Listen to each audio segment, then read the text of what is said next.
Studio ఉంటుంది కదా, సినిమాకి సంబంధించిన స్టూడియోలో అడుగు పెట్టేస్తుందంట అని చెప్తున్నారు సమంత గారు. ఓకే, హాయ్ అండి. ప్రతి ఒక్కరు ఛానల్ సబ్స్క్రైబ్ చేసుకోండి.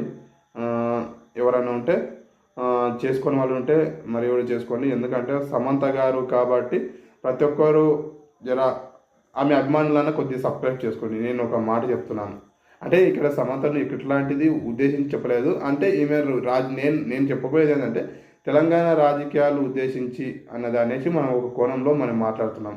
అంటే ఆమె నిరుద్యోగి అంటే ఆమెనే పోస్ట్ పెట్టింది కాబట్టి మనం దీనిపైన మనం ఎలాంటి విమర్శలు లేదు. ఎవరైనా తప్పుగా మాట్లాడంటే సమంత గారు ఫ్రెండ్స్ ఎవరైనా ఉంటే నాకు క్షమించండి. కానీ ఆమె కూడా నిరుద్యోగం అంటే మన తెలంగాణలో నుండి మనకి సీఎం రేవంత్ రెడ్డి గారికి చెప్పి ఒక పోస్ట్ అనేది ఇప్పిస్తాము.